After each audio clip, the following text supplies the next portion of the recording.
Congresswoman Eleanor Holmes Norton is with us today. It is good to have you with us always. Welcome back. It's nice to see you. Always good to be with you. Is the public right to be cynical on this? We don't encourage cynicism as a way of life on this program because, I think a lot of people approach government service with many of the right priorities. But this one has been interesting to watch, and I'm curious if you share the cynical view. Well, let me try to be fair.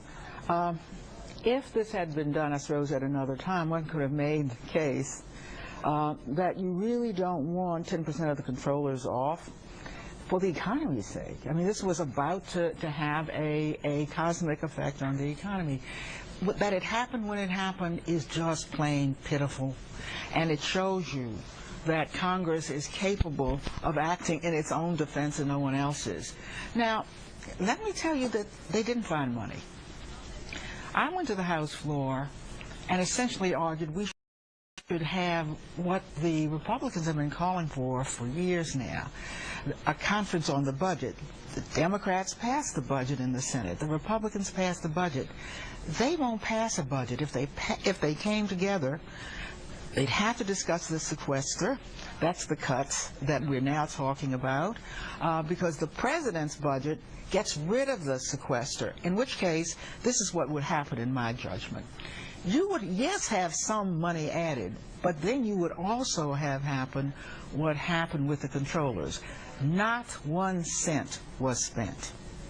They simply moved money from one part of the budget to another. So if we did what we're supposed to do, if we want to see what a compromise would look like, and had a budget deal that the Republicans have been calling for all along, probably what you'd end up with is some of the sequester would be gone because there's no other way to deal with 600,000 women, infant, and children off of the WIC program.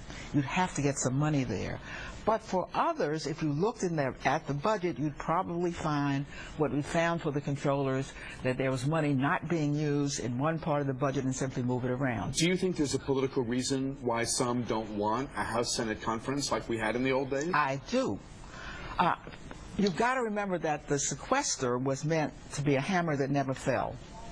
It fell. It fell and was cheered by my Republican colleagues, and this is why, because the president has been insisting that any more cuts, remember we've now done more than $2 billion worth of cuts, very little revenue, would have to come with revenue. 2 trillion? 2 trillion, what did I say? Yeah, 2 trillion. What the Republicans see is any deal that's going to be made with cuts would have to be revenue, and here, look what we have. We have all cuts. And the proof of the pudding is that when the sequester finally happened, there was cheering. They came to the House floor and said, this means that finally we're getting the kind of cuts we came to Congress to get. A lot of people are frustrated, and I think it extends, frankly, beyond Republican lawmakers. They look at Washington as a place where programs are born and they never die, where we as a nation don't do the scrubbing of the budget and where we could say, you know what, this program was well-intentioned when it started, but it's served its purpose, let's end it. This other program was never well-intentioned, and it has been a drain on taxpayers throughout its life. Let's definitely end it. To the extent that there is that view out there, once a program is born, a constituency attaches to it like barnacles, it never goes away, taxpayers can never catch a break. So this might be a crude tool, but it is a tool. No. On the contrary. This would have been a perfect opportunity to do just what you said do. Faced with a sequester, members would have had to make a decision, do you really want to save that program over this program? What the sequester did was to cut across the board, leaving no flexibility, hurting the good programs and the bad programs alike. That is stupid cuts, cruel cuts. What do you think happens now? Frankly, I think, particularly with people outraged, thank you, Congress, you timed this just right.